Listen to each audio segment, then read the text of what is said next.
Hello everyone. तो आज हम स्टार्ट करने वाले हैं स्टैंडर्ड 12th के इंग्लिश के अंदर सेक्शन ई के साथ। जहां हमने सेक्शन डी कैसे लिखते हैं वो डिस्कस कर लिया था। अब हम डिस्कस करने वाले हैं सेक्शन ई के बारे में, जहां सेक्शन ई में सबसे पहले आपका क्वेश्चन आता है क्वेश्चन नंबर 67, जो कि report writing and article writing के बारे में होता है। अब report writing and article writing में जो है आपको ऑप्शन आते हैं। अब दोनों की सिमिलैरिटीज पता है क्या है कि दोनों जो है पास्ट टेंस में लिखे जाते हैं।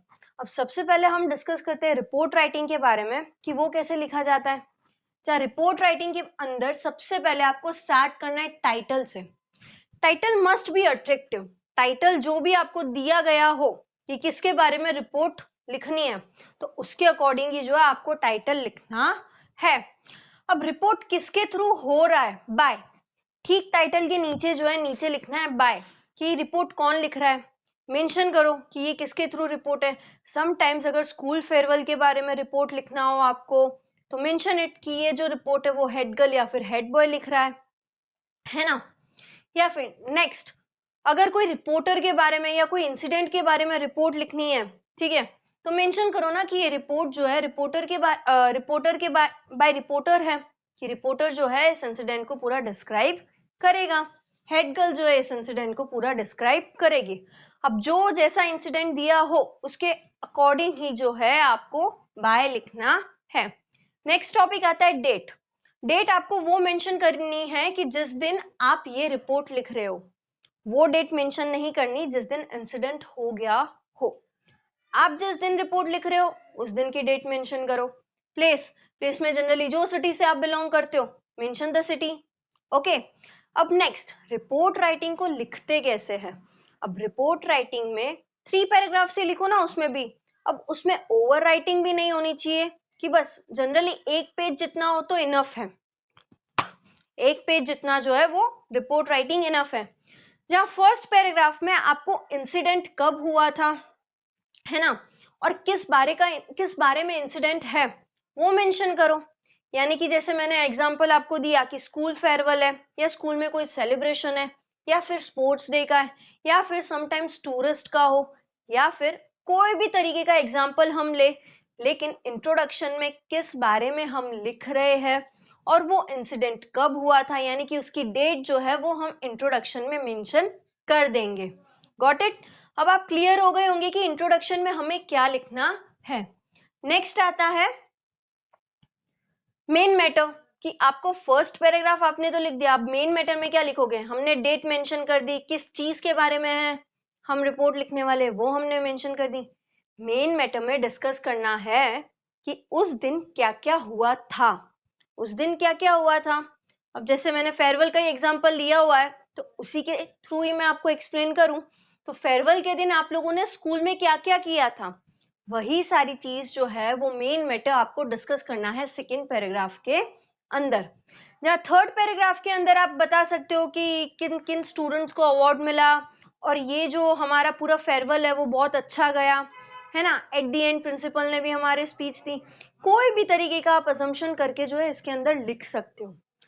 बट रिपोर्ट राइटिंग की ना एक खासियत होती है कि रिपोर्ट राइटिंग में एज इट इज जो इंसिडेंट हुआ उसको लिखना होता है। उसके अंदर आपके पीओवीज नहीं चलेंगे, या फिर आपका वो बोलते हैं ना ओपिनियंस नहीं चलेगा। अब आपका ओपिनियंस और आपका पीओवी क्या होगा, इट शुड बी, है ना। काश हमारे फेयरवेल में ऐसा हो जाता तो और मजा आता।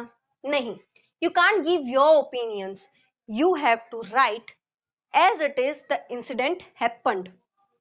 Okay, as it is incident को happen, जो भी इंसिडेंट हुआ है उसको as it is लिखना है। अब उसके अंदर आपका पीओवी नहीं चलेगा। फर्स्ट पैराग्राफ में इंट्रोडक्शन दो, मेन मैटर डिस्कस करो कि उस दिन क्या क्या हुआ था। नेक्स्ट कंक्लूजन से एंड कर दो ना कि ये हमारा जो पूरा फेयरवेल है वो कैसे एंड हुआ था, एट द एंड क्या हुआ था, वो जो है आपको कंक्लूजन में लिखना है। और ऐसे ही जो है आपका रिपोर्ट राइटिंग का पार्ट क्लियर हो जाएगा, है ना। गॉट इट कि आपको रिपोर्ट राइटिंग कैसे लिखनी है। अब नेक्स्ट इसके ऑप्शन में क्या आता है, आर्टिकल राइटिंग, वो अब हम डिस्कस करते हैं। अब आर्टिकल राइटिंग को भी जो है पास्ट टेंस में ही लिखा जाता है, और इसको भी टाइटल देना है। आर्टिकल राइटिंग में भी आपको टाइटल ही देना है। एंड नेक्स्ट बाय, इधर भी लिखना है कि किसके थ्रू ये आर्टिकल लिखा जा रहा है। जनरली आर्टिकल कहाँ होते हैं? मैगजीन्स में होते हैं, है ना, न्यूज़पेपर्स में होते हैं। तो उस हिसाब से वर्ड्स भी होना चाहिए ना, थोड़ा एकदम इंग्लिश भी लिटरेचर वाली, हाई इंग्लिश। तो आर्टिकल में जो है आपको अपना लैंग्वेज भी जो है थोड़ा मेंटेन रखना पड़ेगा। ओके, अब आर्टिकल राइटिंग भी जो है 3 पैराग्राफ्स में ही आप लिखो। Got it? कि जहां आप इंट्रोडक्शन दे रहे हो कि किसके बारे में आपका आर्टिकल है। नेक्स्ट आर्टिकल में आप बताओगे कि कैसा इंसिडेंट हुआ था। मान लो कोई एक्सीडेंट के ऊपर आप इंसिडेंट लिख रहे हो। ओके, आप एक्सीडेंट के ऊपर इंसिडेंट लिख रहे हो तो फर्स्ट में आपको बताना है कि आपने उस एक्सीडेंट में क्या क्या देखा। फर्स्ट इंट्रोडक्शन क्या होना चाहिए आर्टिकल में भी? यही होना चाहिए कि किस दिन वो इंसिडेंट हुआ, कौन सी प्लेस पे हुआ, सब कुछ मेंशन करो इंट्रोडक्शन में। ठीक है, एंड नेक्स्ट मेंशन करो कि क्या क्या हुआ, उस सिचुएशन को कैसे आपने संभाला, आपने देखा कि कैसे वो सिचुएशन जो है संभली उधर एक्सीडेंट के टाइम पे। एंड नेक्स्ट कंक्लूजन में, अब जैसे रिपोर्ट राइटिंग में हमने कैसे एंड कर दिया था एज इट इज, जो हमारी एंड की स्टोरी थी कि आपके साथ क्या हुआ, बस वही उसी के साथ एट द एंड खत्म कर दो। लेकिन यहाँ पे आप अपना पीओवी दे सकते हो, अपने ओपिनियंस दे सकते हो। हाँ, माना कि आर्टिकल राइटिंग जो है वो हमेशा फैक्ट्स में और डिटेल्स में लिखी जाती है। आपके जो फैक्ट्स है ना वो क्लियर होने चाहिए एकदम, कि हाँ ये तो फैक्ट है, ये बात तो ऐसी ही होनी चाहिए, ये हुआ ही था उधर। आप इसमें भी अपना वो बोलते हैं ना मसाला ऐसे नहीं डाल सकते, एज इट इज अपना इंसिडेंट तो लिखना ही है, लेकिन आप इधर जो है अपना पीओवी दे सकते हैं। कंक्लूजन के नाम पे जो है आप अपना पीओवी कैसे दे सकते हो कि हाँ ये इंसिडेंट हुआ, ये एक्सीडेंट हुआ। इट शुड बी कि वहां अगर ये चीज होती कि भाई एक्सीडेंट मान लो किसी ट्रक के थ्रू हुआ और कार और ट्रक का जो एकदम एक साथ टकरा के जो है एक्सीडेंट हो गया, तो आप इसमें इट शुड बी कर सकते हो। थर्ड पैराग्राफ में जो है आप अपना पीओवी दे सकते हो कि अगर ट्रक वाले ने काबू में रखा होता तो ये इंसिडेंट नहीं होता, या तो फिर जो है उस टाइम पुलिस होती तो वो अच्छे से ट्रैफिक को मैनेज करती तो ये इंसिडेंट नहीं होता। जस्ट बिकॉज उधर ट्रैफिक पुलिस नहीं थी इसलिए हुआ।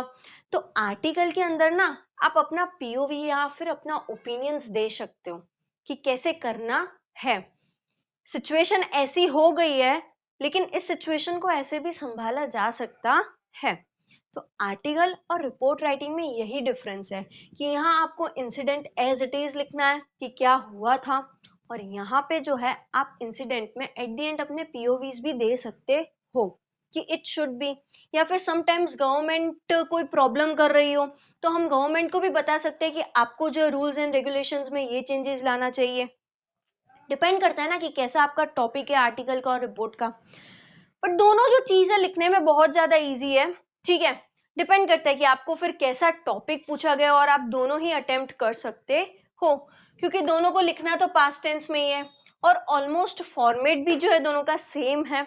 तो आई होप आपको अब डिफिकल्टी नहीं होगी कि रिपोर्ट कैसे लिखते हैं और आर्टिकल कैसे लिखते हैं, और दोनों के अंदर डिफरेंस भी मैंने क्लियर कर दिया है।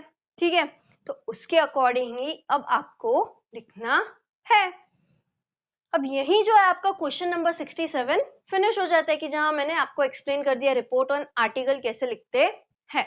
अब नेक्स्ट टॉपिक है क्वेश्चन नंबर 68। अब क्वेश्चन नंबर 68 में आपको आता है जॉब एप्लीकेशन, जो कि आपको अटेम्प्ट करना होता है कंपलसरी। अब जॉब एप्लीकेशन आपको कंपलसरी अटेम्प्ट करना होता है, तो जिसके लिए मैंने आप लोगों के लिए एक इजी ऑप्शन निकाला है। इजी ऑप्शन यानी कि ये जो इतना बड़ा आपको बोर्ड भरा हुआ दिख रहा है वो जो है आप लोगों के लिए ही भरा है। द रीजन इज कि जो मैंने इधर लिखा है ना वो आप एज इट इज भी आप जॉब एप्लीकेशन में लिखो ना, कोई भी जॉब एप्लीकेशन में, तो वो जो है आप लिख सकते हो। ऐसा नहीं है कि ये जो है किसी में भी नहीं चलेगा। ये फर्स्ट पैराग्राफ, सेकंड पैराग्राफ या थर्ड पैराग्राफ जो भी मैंने लिखा है सारे एप्लीकेशन में एप्लीकेबल है। अब सबसे पहले हम जॉब एप्लीकेशन का जो है वो फॉर्मेट डिस्कस करते हैं। अब ये जो मैंने लिखा है ना क्वालिफिकेशंस, ये जो है रिज्यूमे के टाइम पे काम आएगा, तो एट दैट टाइम हम उसको डिस्कस रिज्यूमे के टाइम पे ही करेंगे। फिलहाल के लिए जो है हम डिस्कस कर लेते हैं इसका फॉर्मेट। अब फॉर्मेट में सबसे पहले आपको स्टार्ट करना है नेम से।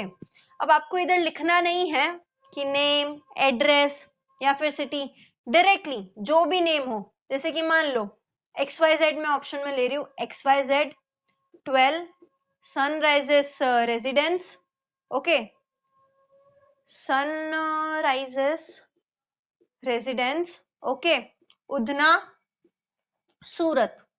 मान लो मैंने ये एड्रेस लिखा है, एग्जाम्पल, आपको मैं एग्जाम्पल दे रही हूँ सिर्फ, ठीक है, जहां हमने एड्रेस पूरा मेंशन कर दिया कि 12 सनराइजेस रेजिडेंस उधना सूरत, सिटी तक हमने मेंशन कर दिया है। नेक्स्ट वन लाइन लीव करके आपको लिखना है डेट। डेट यानी कि जिस दिन आप सेंड कर रहे हो, जिस दिन आप ये जॉब एप्लीकेशन लिख रहे हो, उस दिन की जो डेट है इधर आनी चाहिए। अब वन लाइन लीव फिर से करो, to directly afterwards to the manager, company and जो भी सिटी है, जिस भी सिटी में आप अप्लाई कर रहे हो, जिस भी कंपनी को आप अप्लाई कर रहे हो, वो कंपनी किस सिटी में है, उस सिटी का नाम आएगा इधर। अब बेसिकली यहाँ से आपको क्लियर हो जाता है कि ये जो है सेंडर्स की इंफॉर्मेशन और ये जो है रिसीवर की इंफॉर्मेशन। आप जो हो वो सेंडर हो, तो यहाँ पे डिटेल आ जानी चाहिए सेंडर की, जहाँ सेंडर का नेम XYZ। अगर जॉब एप्लीकेशन में क्वेश्चन आपको अच्छे से पढ़ना है कि क्वेश्चन में अगर नेम दिया हुआ हो तो मेक श्योर आपको वही नेम यूज करना है। आपको फिर एट दैट टाइम वो यूज नहीं करना है कि XYZ लिख दो या ABC लिख दो, नहीं, जो नेम दिया है उसको एज इट इज आप यूज करना है। जहाँ नेम, एड्रेस, सिटी, फिर डेट। अब सेंडर की इंफॉर्मेशन खत्म होने के बाद डायरेक्टली रिसीवर की इंफॉर्मेशन, जहां आप एज इट इज ये लिखोगे ना, to the manager ABC company, जो भी कंपनी हो, एग्जाम्पल ले रही हूँ ABC कंपनी, कंपनी का नाम इधर आना चाहिए। हाँ, मैंने लिखा नहीं है, मैंने सिर्फ कंपनी लिखी है इधर। तो एग्जाम्पल के लिए ABC कंपनी, टू लिखना है, टू से स्टार्ट करने के बाद द मैनेजर, ABC कंपनी और जो सिटी में है वो। इतना इंफॉर्मेशन खत्म होने के बाद एक लाइन लीव करके आपको लिखना है सब्जेक्ट, कि किस बारे में ये है आपकी जॉब एप्लीकेशन, किस बारे में, यानी कि किस पोस्ट के रिलेटेड है, ठीक है। जिस पोस्ट के लिए आप अप्लाई कर रहे हो वो ही आ जाना चाहिए इधर सब्जेक्ट के अंदर। नेक्स्ट बिगिन करते हैं सैल्यूटेशन से। Salutation, respected sir, dear sir, okay, dear ma'am, respected ma'am, जो भी आपको सैल्यूटेशन देना है वो आप इधर सैल्यूटेशन दे सकते हो। ओके, सैल्यूटेशन के स्टार्ट, सैल्यूटेशन के साथ स्टार्ट करने के बाद जो हम डायरेक्टली करेंगे फर्स्ट पैराग्राफ के साथ, जहां अब मैंने क्लियर फर्स्ट पैराग्राफ ना आपको लिख के दिया है इधर, ठीक है। अब ये फर्स्ट पैराग्राफ आप देखो, ऑब्जर्व करो, अब इसको भी आप अच्छे से रिफर करके जाओगे और यही एज इट इज भी लिखोगे ना, तो आपके लिए बहुत ज्यादा इजी हो जाएगा। अब ये जो मैंने डैश किया है ना, तो पूरे पैराग्राफ में कोई भी जॉब एप्लीकेशन आ जाए, आपको जो ये डैश थिंग ही चेंज करनी पड़ेगी। अब I am going to read, okay, with reference to your advertisement published in Times of India dated, जो डेट है, अब जिस दिन आपने न्यूज़पेपर में इसकी जो है एडवर्टाइजमेंट देखी, अब मान लो इधर आपने मेंशन किया हो आज की डेट, जो भी आज की डेट हो, ठीक है, एंड आज की डेट से 2-3 दिन बाद की जो डेट है, 2-3 दिन सॉरी पहले की जो डेट है वो इधर आनी चाहिए, क्योंकि न्यूज़पेपर थोड़ी कोई आज ही आप पढ़ लोगे और आज ही आपने अप्लाई कर दिया जॉब के लिए, नो, 2-3 दिन पहले की डेट जो है वो आपको मेंशन करनी है। इधर आपने डेट मेंशन करी है 11, जो भी मंथ हो, ईयर हो, ठीक है, एज इट इज वहां पे भी जो है मंथ एंड ईयर, लेकिन डेट में चेंजेस कर दो 9 या फिर 8, ठीक है। 2-3 दिन पहले की डेट जो लिखा है वो, उससे 2-3 दिन पहले की डेट जो है यहाँ पे मेंशन करनी है। I am writing this application to offer my candidature for the mentioned post. जो पोस्ट आपने मेंशन करी है उस अकॉर्डिंग ही जो है मैं अपना कैंडिडेचर पोस्ट कर रहा हूं, कि जो आपने कैंडिडेचर की है उस हिसाब से जो है मैं अप्लाई कर रहा हूं। I have attached my resume with the application. जिस पोस्ट के अकॉर्डिंग आपने एडवर्टाइज दी है उसी पोस्ट के अकॉर्डिंग मैं अप्लाई कर रहा हूं, इसलिए मैं अपनी रिज्यूमी जो है इस एप्लीकेशन के साथ अटैच कर रहा हूं। यहाँ पे आपका खत्म हो जाता है first paragraph. Now second paragraph आपको कैसे लिखना है, if I am given the opportunity to work in your company, I assure you that I will give my best for the growth and upliftment of the company. I would try to support the empire with all I have. यहाँ पे आपको अपने बारे में बताना है कि अगर मुझे आपकी कंपनी में चांस दिया जाता है वर्क करने का, अगर आप मेरा एक्सेप्ट कर लेते हो रिज्यूमी, मुझे जॉब दे देते हो, तो एट दैट टाइम पे मेरा रोल क्या होगा, सेकेंड पैराग्राफ में जो है वो डिस्कस किया गया है। Last at the end third paragraph आपको क्या लिखना है, I hope you will accept my candidature and call me for the personal interview as soon as possible. Looking forward to hear from you soon. अब मैंने जो है अपना application दे दिया है आपको, और जल्द से जल्द मैं भी यही आपसे आशा करता हूँ कि आप भी जो है मुझे पर्सनल इंटरव्यू के लिए बुलाए, और रिजल्ट भी जो हो पॉजिटिव हो। कि पॉजिटिव क्या होना चाहिए, कि मुझे यही उम्मीद है कि आप मुझे ले ही लोगे, क्योंकि जिस हिसाब से मैंने अप्लाई किया है। Next, thanking you one line leave करके, okay, yours faithfully, then XYZ कह दो, या फिर सेंडर का नेम इधर कह दो, ठीक है। इधर जो है योर्स फेथफुली के बाद आपको लिखना है सेंडर का name, ENCL. At the end of the job application, you have to write this compulsorily, that is ENCL, all necessary documents and certificates. यानी कि इधर ये लिखने का मतलब ये हुआ कि आपने जो है जितने भी सर्टिफिकेट्स एंड डॉक्यूमेंट्स है वो अटैच करे हैं आपकी एप्लीकेशन के साथ। तो ENCL लिखना भूलना नहीं, जहां आपको ENCL में लिखना ही यही है, all necessary documents and certificates. And I hope कि आप फॉर्मेट के साथ क्लियर हो गए होंगे कि कैसे आपको लिखना है। जहाँ फर्स्ट पैराग्राफ भी क्लियर कैसे लिखना है वो मैंने आपको बताया, सेकंड भी क्लियर कैसे लिखना है वो मैंने आपको बताया, और थर्ड भी जो है कैसे लिखना है। अब ये 3 पैराग्राफ एज इट इज आप कोई भी जॉब एप्लीकेशन के लिए यूज कर सकते हो। बस आपको मेंशन, अब मैंने तो पोस्ट भी मेंशन नहीं करी है ना, जिसके कारण आपको इजी रहेगा कि आपने पेपर में जो पोस्ट मेंशन करी है ना, बस उसी के अकॉर्डिंग जो है मैंने एप्लीकेशन लिखी है, ये मैंने इसकी जगह लिखा है। इसलिए मैं बार बार कह रही हूँ कि ये जो मैंने आपको दिया है वही आप कोई भी जॉब एप्लीकेशन में यूज करो लिखने के टाइम पे, तो आपके लिए ईजी रहेगा। बस चेंज आपको सिर्फ डेट करनी है। अब हम डिस्कस करते हैं रिज्यूमी के साथ। अब जैसे कि हमने फॉर्मेट डिस्कस कर लिया, अब हम डिस्कस करने वाले हैं रिज्यूमी। अब जहां रिज्यूमी के अंदर क्या होता है, अब सबसे पहले हम लिखेंगे पर्सनल इंफॉर्मेशन, कि रिज्यूमी के स्टार्टिंग में ही आपको अपनी पर्सनल इंफॉर्मेशन, हेड पॉइंट पहला यही होना चाहिए, पर्सनल इंफॉर्मेशन, जहां पे नेम, एड्रेस, डीओबी यानी डेट ऑफ बर्थ, आपकी email ID, contact number, nationality, marital status, language known, ये 1 2 3 4 5 6 7 8, ये 8 चीजें जो है आपके पर्सनल इंफॉर्मेशन में एज इट इज लिखी हुई ही होनी चाहिए।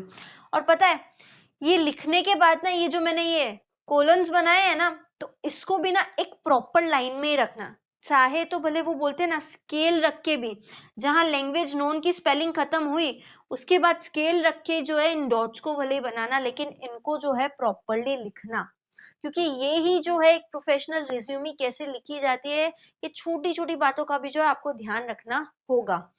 अब सबसे पहले तो आपको इधर अपना नेम XYZ, या फिर जो मेंशन है सबसे पहले ही हेडिंग के अंदर जो आपको दी गई है पेपर के अंदर, वही नेम आपको इधर यूज करना है, नहीं तो फिर XYZ।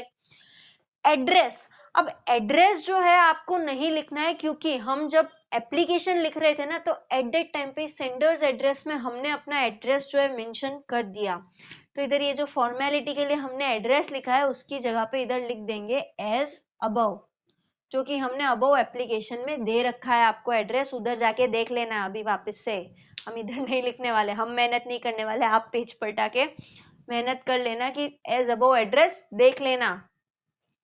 डीओबी, अब ये वाला जो टॉपिक है ना एक बार के लिए स्टॉप रखो, ईमेल आईडी, जो आपकी ईमेल आईडी है वो लिख दो, कॉन्टेक्ट नंबर कोई भी 1 2 3 4 XYZ जो भी हो 00, नेशनैलिटी में तो इंडियन ही आएगा भाई, हम इंडिया में लिख रहे हैं और कहीं थोड़ी लिख रहे हैं, तो हमारी नेशनैलिटी इंडियन ही आएगी, हम इंडियन पीपल ही है। मैरिटल स्टेटस डिपेंड करता है, आप अभी मैरिड नहीं हो तो मैरिड मत लिखना, इधर अनमैरिड ही आना चाहिए, इधर अनमैरिड ही आना चाहिए by 12th standard marital status में। लैंग्वेज नोन, अब लैंग्वेज नोन में फिर हिंदी, गुजराती, इंग्लिश, ये जो 3 लैंग्वेज है ना बेसिक लैंग्वेज, वही मेंशन करना। अभी फिर आपको जो अदर लैंग्वेज आती हो, जो आपने सीरीज वगैरह देख के सीखी हो, वो सब मत लिख देना कि मुझे कोरिया भी आती है, कोरियन लैंग्वेज आती है, स्पेनिश आती है, फ्रेंच आती है। अभी के लिए हम इतना भी प्रोफेशनल नहीं लिख रहे हैं, हम लिख रहे हैं एग्जाम पर्पस के लिए, ठीक है।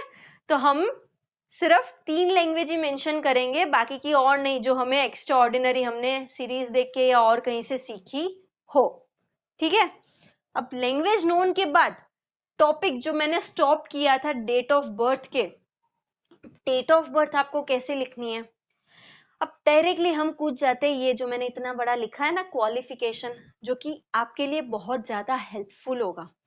अब किस चीज का क्वालिफिकेशन के लिए क्या क्या डिग्री लगती है ना। अब जॉब एप्लीकेशन, अब आपको किसी भी चीज के लिए आए, अब ये जो चीज मैंने लिखी ना इधर ऑलमोस्ट सब कुछ कवर हो गया है, सारे पोस्ट जो है ऑलमोस्ट कवर हो गए हैं मेरे हिसाब से। तो अब देख सकते हैं इधर मैंने सेक्रेटरी पोस्ट लिखा है, जहां बीए विथ इंग्लिश, ठीक है, बीए एमए लिख दो। ये वाला टॉपिक डिस्कस करेंगे एट द टाइम, आपको मैं बता दूंगी कि कैसे लिखना है। सेल्समैन की पोस्ट है तो BCom, diploma in salesmanship. Manager, तो मैनेजर के लिए हमें एमबीए की डिग्री लगेगी। Journalist, BCom, diploma in journalism. Accountant, BCom. Anchor बनना है तो बीए विथ इंग्लिश। अब सीए सीएस का जो कोर्स होता है ना, तो सीए जनरली लेता है 5 साल कंप्लीट होने में, ठीक है, और सीएस लेता है 3 साल। अब उसमें भी जो है आपके अटेम्प्ट्स पे डिपेंड करता है और आपने कब क्लियर किया वो डिपेंड करता है, ठीक है।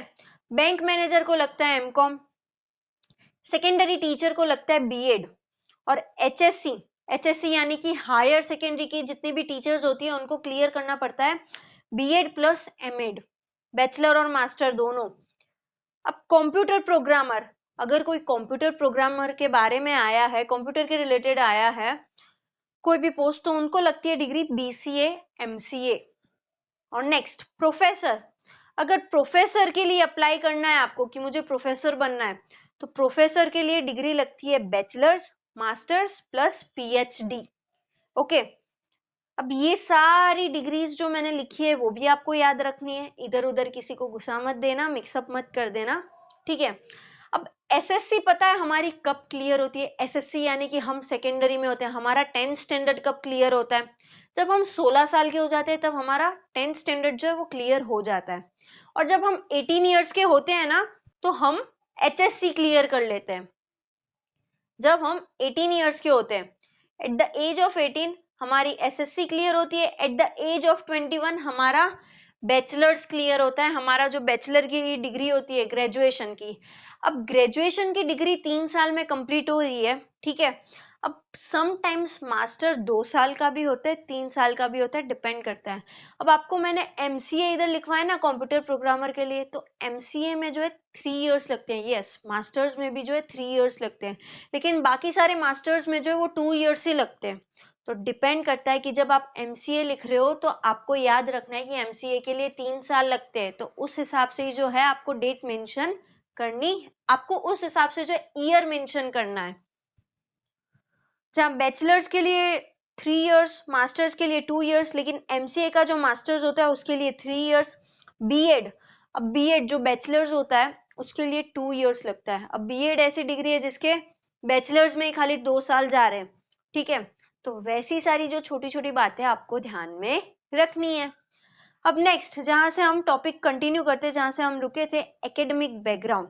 ये जो हमने इतना एक्सप्लेनेशन करा है अब वो इधर ही काम आएगा, जहां नीचे सबसे पहले 4 कॉलम्स बना लेनी है इसके लिए, और इनके लिए भी 4 कॉलम्स, जहां सबसे पहले आएगा नेम ऑफ एग्जामिनेशन, कि आपने कौन सी एग्जामिनेशन क्लियर करी है।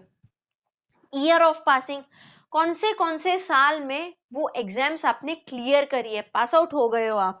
बोर्ड एंड यूनिवर्सिटी, जो भी आपका बोर्ड लगता हो, जो भी आपकी यूनिवर्सिटी लगती हो, वो आपको मेंशन करना है।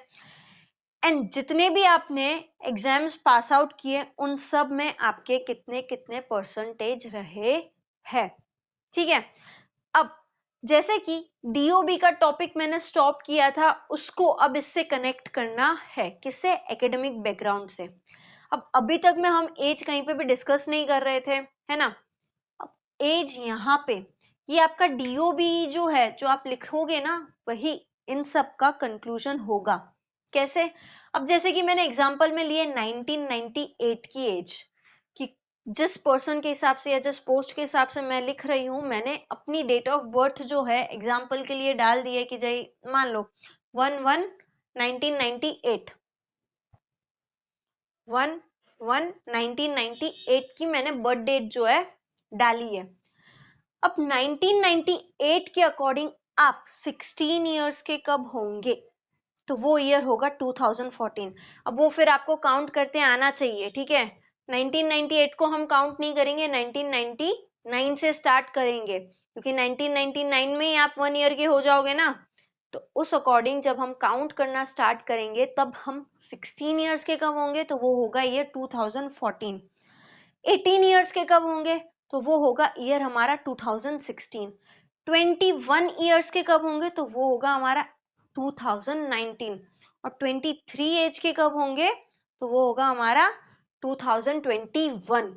अब ये कोई भी पोस्ट मेंशन हो, अब जैसे मैंने कहा एमसीए है, तो एमसीए में 3 इयर्स लग रहे हैं ना, तो आपको फिर 2019 के बाद 2022 लिखना है, एक साल और बढ़ा देना है।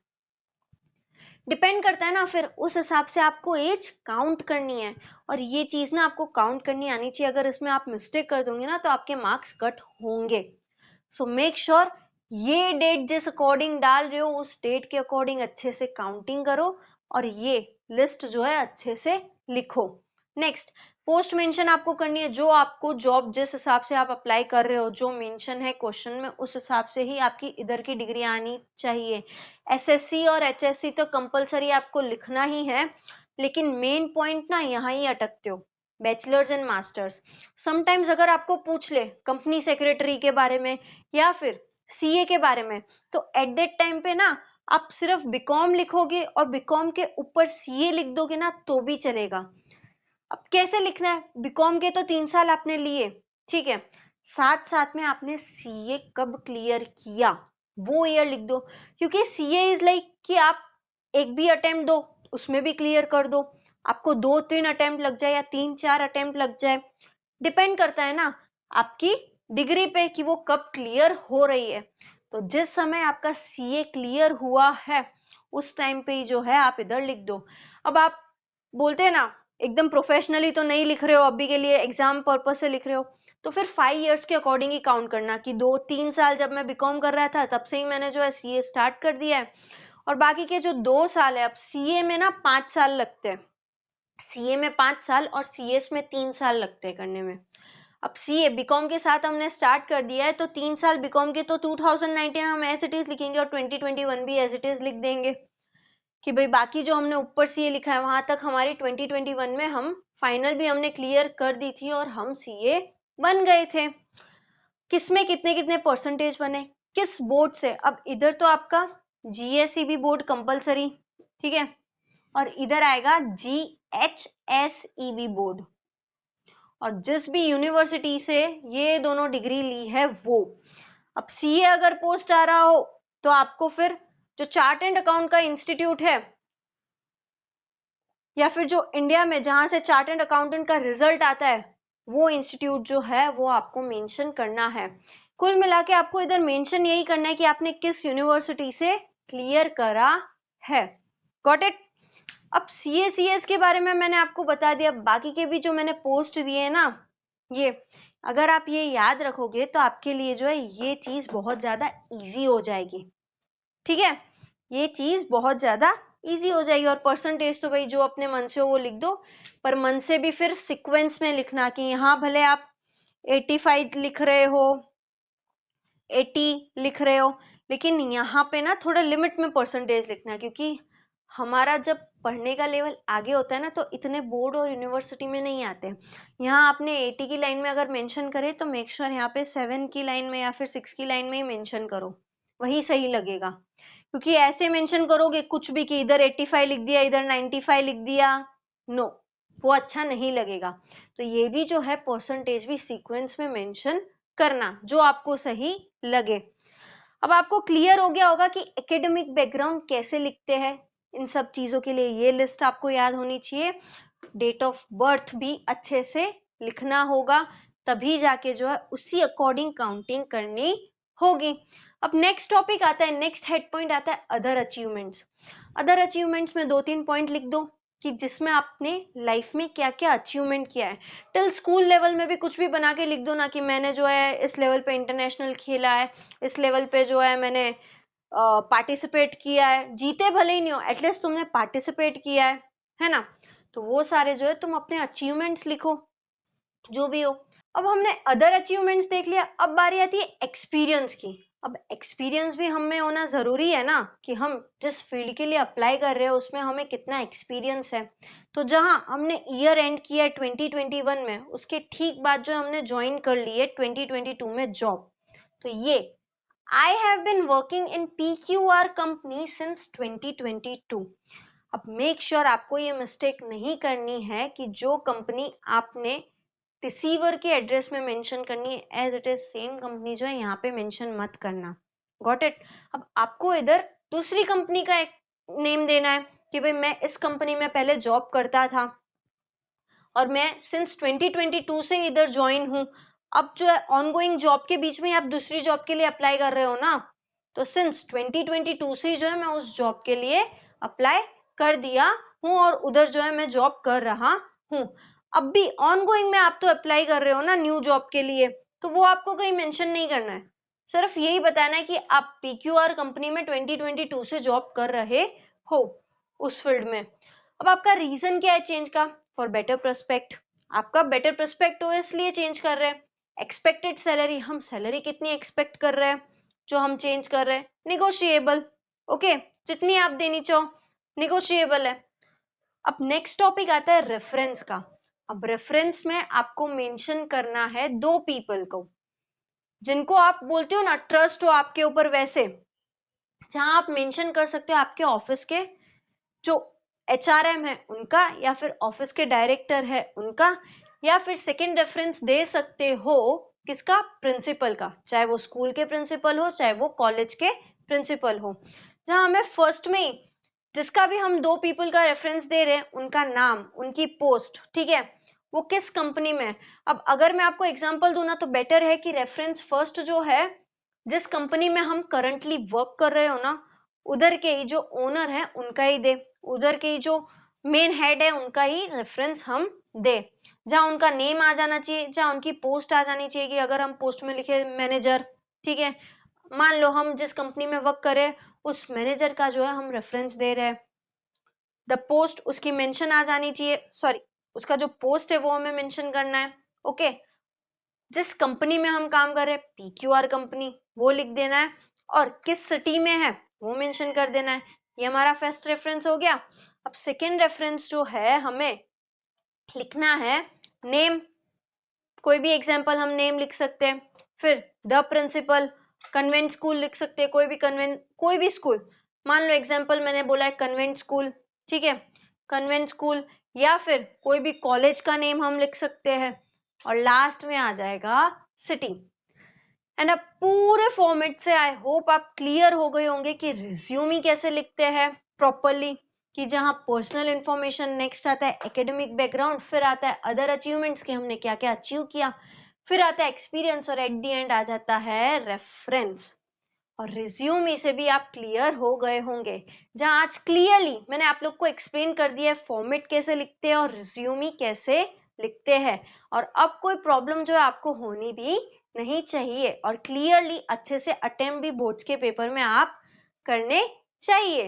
अब जैसे कि हमने सेक्शन ई में टॉपिक डिस्कस करे 67 एंड 68 कैसे लिखते हैं, अब हम एट द एंड डिस्कस करने वाले इंग्लिश में सेक्शन ई में लास्ट 69 नंबर वाला।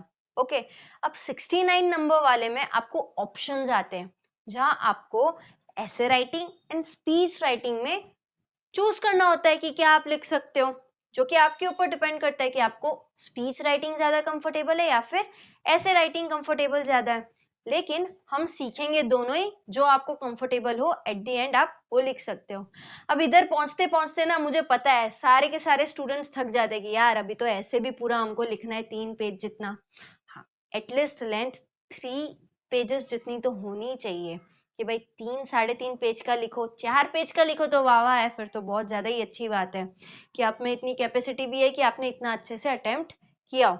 हाँ, एटलीस्ट 3 से 4 पेज का तो आपका ऐसे होना ही चाहिए, या फिर स्पीच लिख रहे हो तो 2 ढाई पेज की तो होनी ही चाहिए। जहाँ सबसे पहले हम डिस्कस करने वाले ऐसे राइटिंग के बारे में।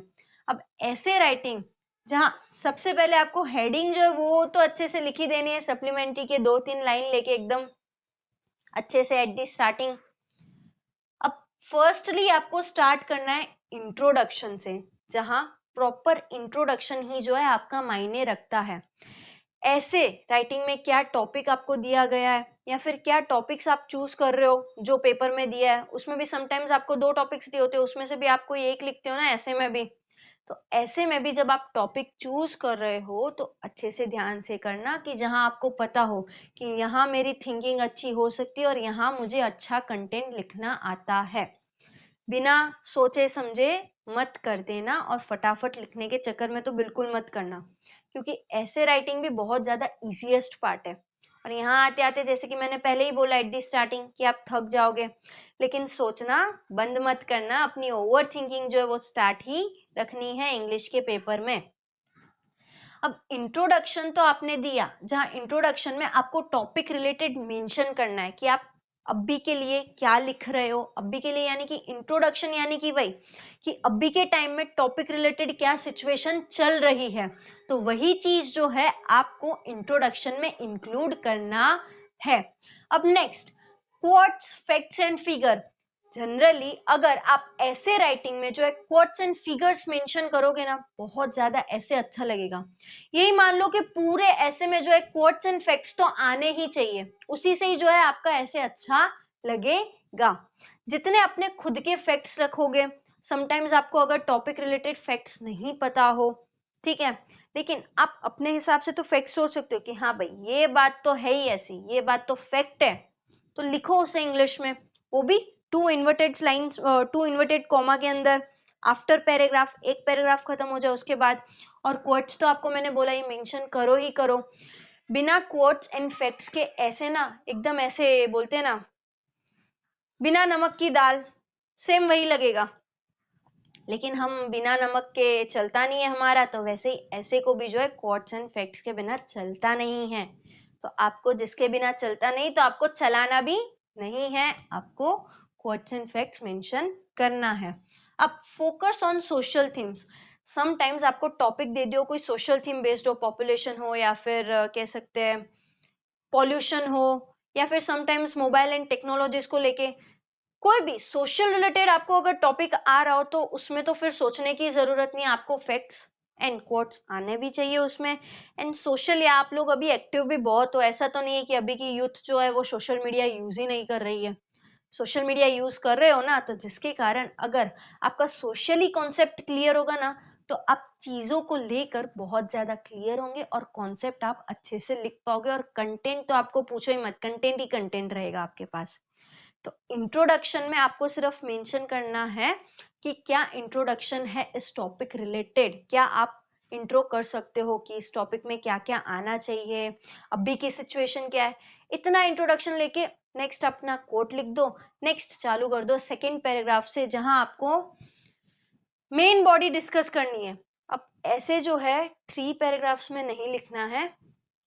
अब आपको ना जनरली हेड पॉइंट्स दे रखे होते हैं, टॉपिक दिया है, अब ब्रैकेट में क्वेश्चन पेपर के अंदर ही ना हेड पॉइंट्स मेंशन होते ही है कि आपको हेड पॉइंट्स किस चीज को लेके किस पैराग्राफ को बनाना है। इंपॉर्टेंस हुआ, फीचर्स हुआ, क्या पीओवी है, ये सबको लेके जनरली आपको दे ही दिया होता है कि हेड पॉइंट्स क्या है, इसको लेके जो है पूरा पैराग्राफ आपको लिखना है। अब उसी चीज को हम अच्छे से यूज करेंगे, और अपनी मेन बॉडी यानी कि मेन जो हमें लिखना है, मेन पार्ट ऑफ कॉम्पो या फिर ऐसे राइटिंग, उसे हम अच्छे से लिखेंगे, जहां हम डिस्कस करेंगे कॉज, इफेक्ट्स, एडवांटेजेस, डिसएडवांटेजेस, हमारी प्रेजेंट सिचुएशन क्या है, उसे हम प्रॉपर मैनर में लिखेंगे। अब लास्ट आ जाता है कंक्लूजन, लास्ट पैराग्राफ। अब ये आपके जो है ना एटलीस्ट 3 to 4 पैराग्राफ्स तो कवर होने ही चाहिए, जहां आपको हेड पॉइंट्स भी दे दिए जाते हैं कि कैसे लिखना है, जहां आपको खुद सोचना है कि उस टॉपिक रिलेटेड क्या क्या आ सकता है। मेक श्योर अच्छे से लिखो आप, और यहाँ पे भी अगर आप कोट्स मेंशन कर सकते हो तो you can do it. At least 2 to 3 quotes तो होने ही चाहिए आपके ऐसे में। एट द एंड कंक्लूजन, जहाँ पे आपको रेमेडीज एंड एक्सपेक्टेशंस देनी है कि आप क्या एक्सपेक्ट करते हो इस टॉपिक को लेके, आपका क्या पीओवी है, या समटाइम्स रेमेडीज बोल सकते हैं कि आप भी क्या क्या इसके लिए रेमेडीज दे सकते हो कि कोई प्रॉब्लम हो रही हो तो किससे कैसे हम ओवरकम हो सकते हैं। समटाइम्स अगर पॉपुलेशन का हुआ तो पॉपुलेशन, ओवर पॉपुलेशन भी अच्छी नहीं है ना, तो इसकी रेमेडीज क्या है, तो वही हमारा इकोनॉमिक्स का हम आंसर लिख सकते हैं कि ओवर पॉपुलेशन की रेमेडीज क्या है, क्या चीज है जिससे हम ओवर पॉपुलेट होना रोक सकते हैं कि लोग पॉपुलेशन बढ़ाए ही ना इतनी ज्यादा। वैसे ही आपको रेमेडीज बतानी है कि आप क्या क्या कर सकते हो, क्या क्या तरीके हैं, और आपका पीओवी क्या है कंक्लूजन में, ये भी इंक्लूड करना है कि इन सब सारी सिचुएशन के रिलेटेड आपका पॉइंट ऑफ व्यू क्या है। और ऐसे जो है हमारा कंक्लूजन जो है एंड हो जाएगा। And I know and I hope कि आप क्लियर हो गए होंगे कि आपको ऐसे राइटिंग कैसे करना है, राइट। अब नेक्स्ट आता है आपका स्पीच राइटिंग, जो कि ऐसे राइटिंग के ऑप्शन में होता है। जनरली मुझे जहां तक पता है मोस्ट प्रोबेबली स्टूडेंट्स ना ऐसे राइटिंग को ही प्रेफर करते हैं, क्योंकि स्पीच राइटिंग में ना थोड़े वर्ड्स हमें टेक्निकली रखने पड़ते हैं, राइट। एंड सेकेंडली हम जिस चीज में बोलने वाले हो, स्पीच देने वाले हो, उसकी लैंग्वेज प्रॉपर होनी चाहिए, वे ऑफ टोन भी प्रॉपर होना चाहिए, और साथ साथ में जैसे कि मैंने बोला कि वर्ड्स पे हमें बहुत ज्यादा ध्यान देना पड़ेगा। अब स्पीच राइटिंग में ना सबसे पहले स्टार्ट ही आपको ग्रीटिंग से करना है। ग्रीटिंग यानी हेलो हाय, या फिर अपना इंट्रोडक्शन देते हुए गुड मॉर्निंग का ग्रीटिंग, जो भी हो। स्टार्ट स्पीच राइटिंग हमेशा ग्रीटिंग से ही होगी। स्पीच राइटिंग में कहीं हेडिंग मत लिख देना कि किसके बारे में हम स्पीच लिख रहे हैं, है ना। बोलने के वे से सोचो कि हम क्या हेडिंग बोलते हैं सबसे पहले जब हम स्पीच देने वाले होते हैं, नहीं ना। तो speech writing start first paragraph में इंट्रोडक्शन आएगा, यानी कि ग्रीटिंग से ही स्टार्ट होगा। जहां आपको ग्रीटिंग्स लिखनी है, कोई भी ग्रीटिंग्स एंड सैल्यूटेशंस के साथ स्टार्ट करने के बाद अपना इंट्रोडक्शन देना है।